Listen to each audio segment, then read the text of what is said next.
فردا وقتی که ما از این دنیا میگذریم دیگر دنیایی هست که فقط حساب و کتاب است و عمل نیست.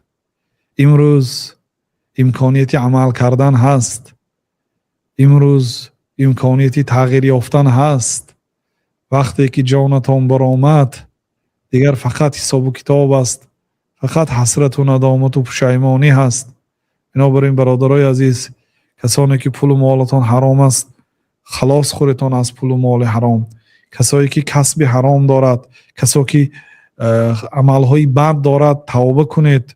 یعنی این روزهای مبارک، روزهای ذوالحجه، کسی اگر همین سخنها را میشنوید، البته الله تعالی برای شما یکی خواست است که شنیدید سبب هدایتتان شود. کسی خبرکش است به همین دیوارهای خانهش همه جاش بنویسد که خبرکشی بس، خبرکشی بس، تلفناش به همه جا زمیتکه ها و خبرکشی بس.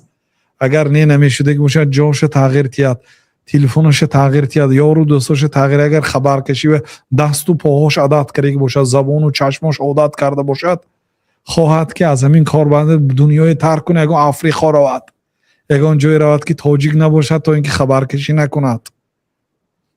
وای بر حال خبرکش ها. یک جمله خبر میکشونید دنیا آخرت تا میسوزد.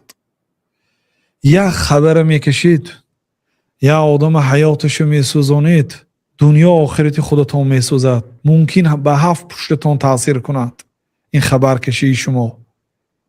بنابراین این روز فرصت است برادر عزیز. کسی خصلتی بد دارد، کسی آمیخته به گناه است، کسی پول حرام دارد، استید برادرها، توبه کنید. این برای فایده خودتون است، نه فایده الله تعالی، نه به فایده شریعت.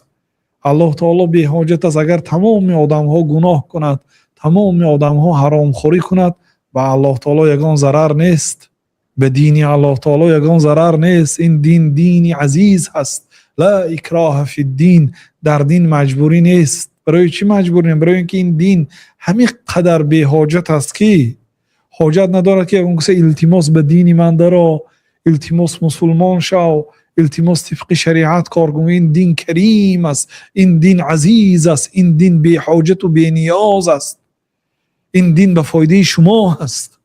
کسی طبق دین کار میکنه برای فایده خودش است. پیش از آن که پشیمانی انگشتی ندامت گزید، امروز امکانیت دارید کسی که جانش حالی هم در داخل تنش باشد خوشا به حالش بازگشت به سوی الله تعالی کند، از تمام مالهای حرام، از تمام خصلتهای حرام باز استید. برادران و خواهران عزیز، خاصتا کسانی که به گناههای تولد کننده گرفتار هستید، گناهتان گناه تولد کرده می استد، باز استید از گناه ها. الله هدایت کند.